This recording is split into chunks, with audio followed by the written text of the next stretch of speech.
राम राम जी। नीच के गुरु का प्रभाव की हमने बात पिछले वीडियो में करी थी। आज मैं मेष से लेकर कन्या लगन वालों के लिए एक शॉर्ट वीडियो बना रहा हूँ। 6 की 6 राशियाँ एक ही वीडियो में।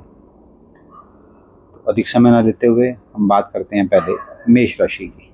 मेष राशि या मेष लगन, मेष लगन वालों के लिए गुरुदेव का जो गोचर है वो छठे भाव में हो रहा है। छठा भाव ऋण रोग शत्रु। मेष लगन या मेष राशि वालों के लिए दैत्य गुरु के पास 2 स्थान, द्वितीय स्थान और सप्तम स्थान, यानी कि आपकी वाणी का स्थान और आपके लाइफ पार्टनर और पार्टनर का स्थान, इन दोनों भावों के कारक छठे भाव में जा रहे हैं। आपको अलर्ट रहना है किस किस चीज़ से। वाणी ठीक होनी चाहिए, किसी से भी बात करो हल्की शब्द का प्रयोग ना करें। और आपके पार्टनर और लाइफ पार्टनर का जो कि सप्तम भाव है उससे 12वें भाव में हो रही है, यानी कि उनका व्यय होने की संभावना है। मतलब इन दोनों से कोई भी ऐसा मनमुटाव ना हो, अगर है तो उसको तुरंत बातचीत करके संभाल लीजिए। उपाय गो सेवा, शुक्रवार के शुक्रवार सफ़ेद जवार गो को देने हैं। ये वो उपाय है जो सभी लग्नों वालों के लिए मैं पहली बार बता रहा हूँ। किसी लगन के लिए अगर बीच में कोई और समझ में आएगा तो बताऊंगा। वीरवार रात को सफ़ेद जवार भिगो दीजिए, शुक्रवार सुबह जाके वो गऊ को खिलाइए। बात करते हैं वृषभ राशि की या वृषभ लगन के। वृषभ लगन के स्वामी स्वयं शुक्र हैं और गोचर कहाँ करें? पंचम भाव में। पंचम भाव किस चीज़ का है? संतान का, बुद्धि का, विद्या का, स्कूल का, एजुकेशन का, लव का, अफेयर का। इन सारी चीज़ों का ध्यान रखिए क्योंकि आपके लग्नेश नीच के हो रहे हैं, लेकिन नीच के बुध की राशि में हो रहे हैं जो कि मित्र है। अब इसमें एक और दिक्कत कहाँ पे आ रही है कि शनिदेव की दृष्टि से दृष्ट है।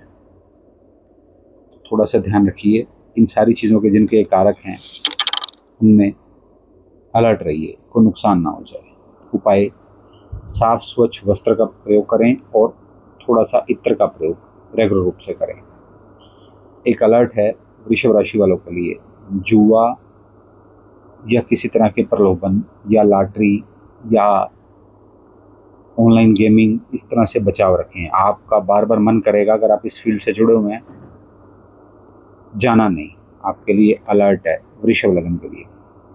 बात करते हैं मिथुन लगन के लिए या मिथुन राशि के लिए। मिथुन राशि के लिए शुक्र का गोचर केंद्र स्थान में हो रहा है। आपके व्ययपति और पंचमेश सुख भाव में जा रहे हैं। सुख भाव चौथा भाव किस का? माता का, सुख का, घर का, वाहन का, गाड़ी का, ये योग बन रहा है। इन योगों को फलीभूत करना है तो माँ का आशीर्वाद लीजिए। माँ के आशीर्वाद से काफ़ी कुछ रहेगा आपके अंदर। भूमि, भवन, वाहन का कोई प्रोग्राम है तो सक्सेस की तरफ जाता हुआ नजर आता है। उपाय माँ का आशीर्वाद। अगर माँ नहीं है जिसके घर में, माँ तुल्य चाची है, ताई है, उनका आशीर्वाद नहीं है तो माँ जगत जननी का आशीर्वाद। और उनके सामने अगर माँ जगत जननी के दरबार में जा रहे हैं तो एक घी का दिया जलाएं और वहाँ उनकी स्तुति करें और उनसे आशीर्वाद प्राप्त करें।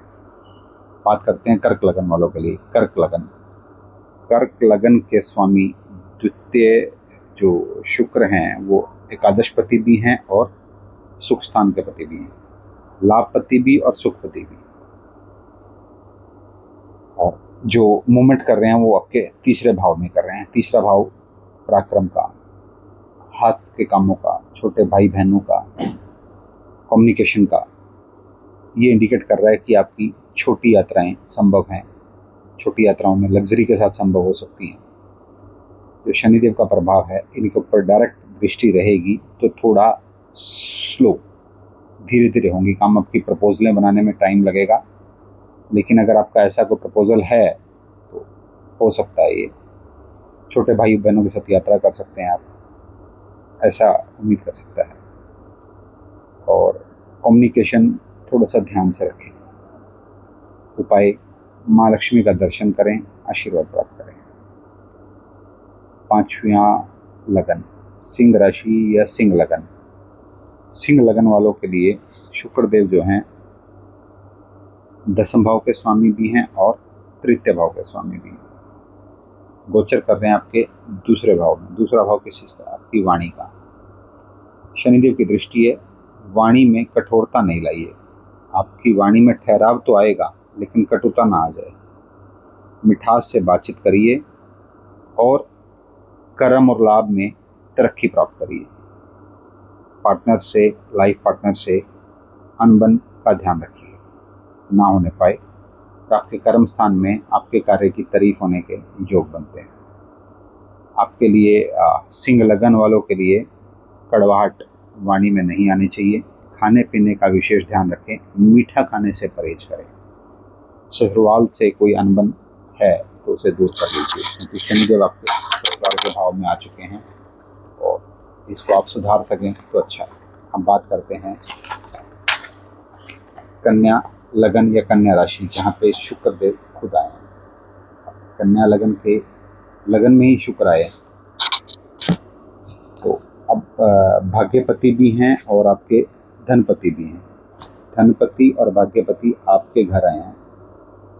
धन और भाग्य में तो ग्रोथ दिखती है, लेकिन शनिदेव से दृष्ट है तो मेहनत तो करनी बनती है। अगर आप इस समय का सदुपयोग करते हैं और मेहनत करते हैं तो दोनों आपके भाव एक्टिवेटेड हैं, लाभ भी और आपका धन संचय भी, भाग्यपति भी और धनपति भी। उपाय के लिए एक ध्यान चीज रखिए कि लाइफ पार्टनर और पार्टनर इनसे मतभेद ना हो।